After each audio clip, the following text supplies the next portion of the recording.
আজকে সকাল সকাল চলে গেছিলাম বাজারে, গিয়ে ইলিশ মাছ নিয়ে এসেছি 1 কেজি। দেখো, হলুদ লবণ মেখে এবার সব কিছু সরঞ্জাম করে নিয়েছি। পোস্ত, তোমরা কে কীভাবে রান্না করো, সর্ষা,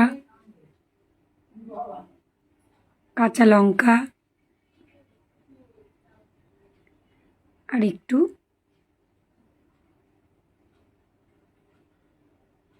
জিরা দিয়ে দেবো, এতে স্বাদ ভালো হয়। আর একটু লবণ দিয়ে মশলা করে নেব। এবার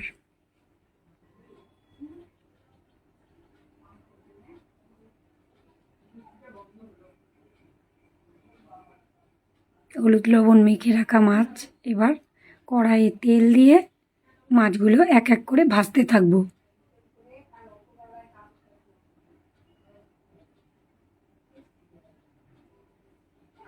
ভাজা হয়ে গেলে এবার তুলে ফেললাম। আরও আছে কড়াইয়ে, ভাজছি। এবার পাঁচফোড়ন সম্বারা দিয়ে একটু নেড়ে চেড়ে আলুগুলো এবার ছেড়ে দেব।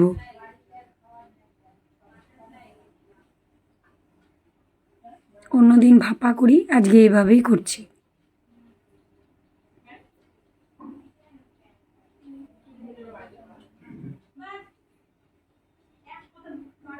এবার নেড়ে চেড়ে আলুগুলো যখন ভাজা ভাজা হয়ে যাবে তখন মশলা দিয়ে দেব।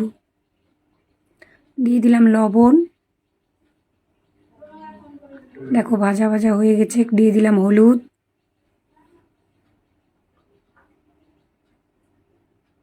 দেখো ভাজা ভাজা হয়ে গেছে আলু। তারপরে পোস্ত ঢেলে দেবো।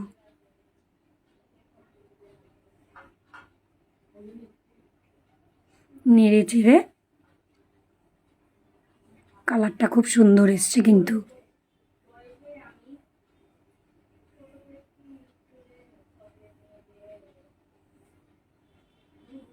ফুটতে লাগলো, কয়েকটা কাঁচা লঙ্কা দিয়ে দিলাম। কাঁচা লঙ্কা দিলে কাঁচা লঙ্কার ফ্লেভারে খেতে ভালো লাগে।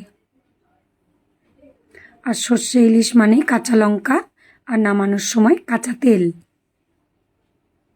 ফুটছে, মাছগুলো এক এক করে সব দিয়ে দিলাম।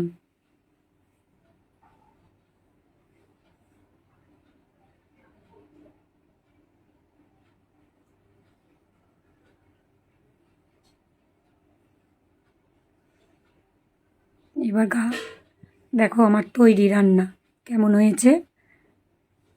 তারপরে নিজে খেতে বসে গেলাম।